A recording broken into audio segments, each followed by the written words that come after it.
The city of Franklin, Tennessee voted yesterday on whether to allow a Pride Festival. And in the era of right-wing culture wars against literally everything, yesterday's vote was incredibly divisive. Check out some of the public comments.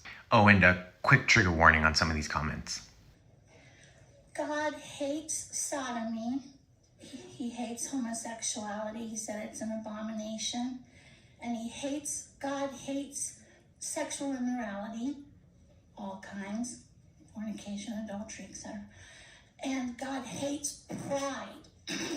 Like, one of the most things he hates is pride.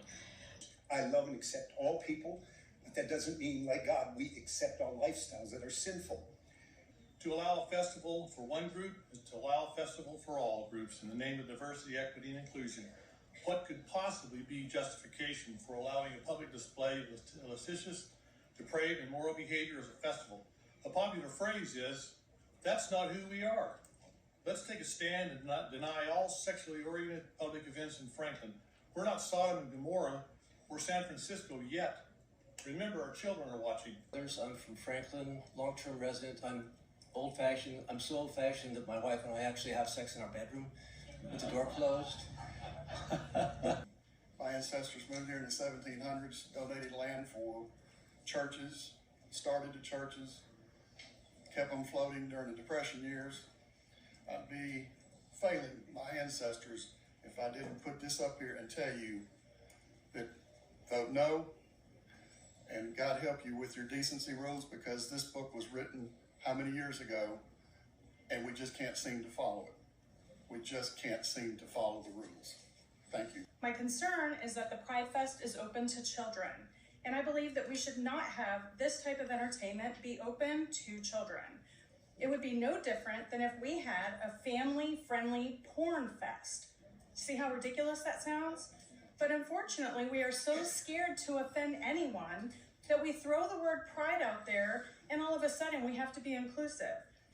As a mother and a concerned citizen of Franklin, I am asking the officials of BAMA to side with decency and dignity by declining the permit for this year.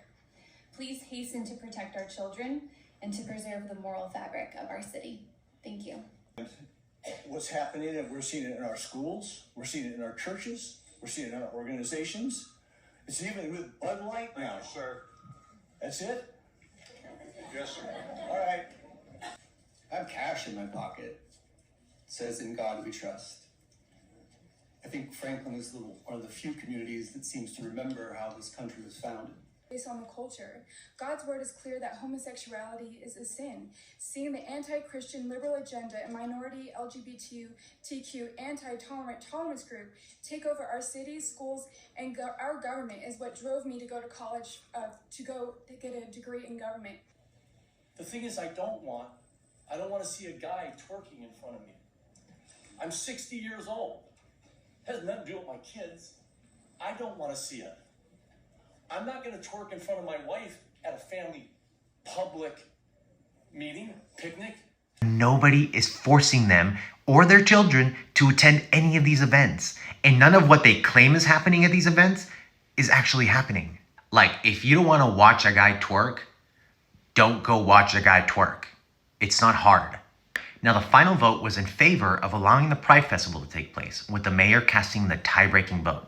However, keep in mind that this same festival has taken place in Franklin, Tennessee for the last 2 years. And I've got to say, my jaw dropped at some of these comments.